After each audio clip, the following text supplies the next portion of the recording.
Dickey Chapelle was born Georgette Louise Meyer in 1919 in Milwaukee to Paul and Edna Meyer.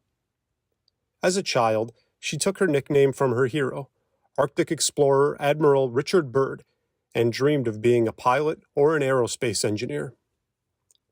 She attended Atwater Elementary School and Shorewood High School, where she was involved in both the student newspaper and radio club.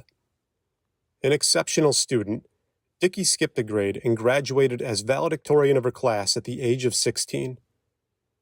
She earned a full scholarship to study aeronautical design at the Massachusetts Institute of Technology and was one of only 7 women admitted that year.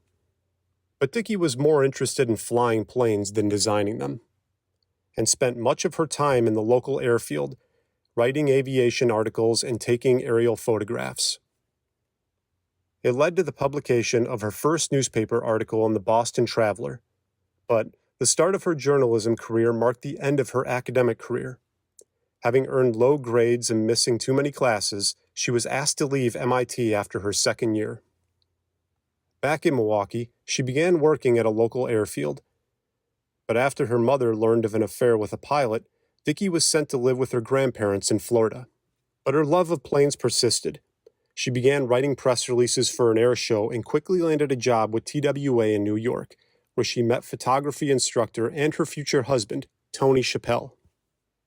Dickey wanted to be on the front lines, and in 1942, she became one of the first women correspondents accredited by the military in World War II, an accreditation she quickly lost after accompanying the Marines onto Okinawa Island, despite a ban on female correspondents going ashore in combat areas. She had written 9 books by the end of the war, but still lacked military reaccreditation. When her photos of blood transfusions in the field were rejected by an editor who said the wounds looked too dirty, she continued to submit her work to other magazines. Eventually, Cosmopolitan published the images. Shortly after, 17 magazine hired Dickey as their only photographer and then associate editor, but she grew restless with the role and was eager to return to foreign reporting. And she did, in the 1950s, after being hired as a war correspondent for National Geographic.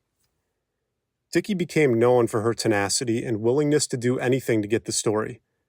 She was embraced by military units in many different nations, including rebel groups in Algeria, Cuba, Hungary, and South Vietnam.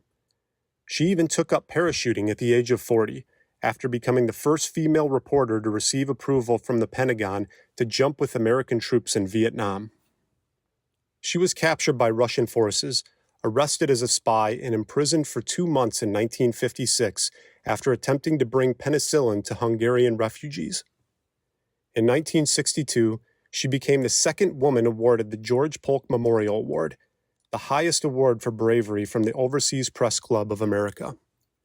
She spent 2 decades covering conflict at a time when most editors did not send women to war, and she helped pave the way for those who came after her. On November 4, 1965, Dickey was killed by a landmine while on patrol with a platoon in Vietnam, becoming the first American woman reporter to be killed in action.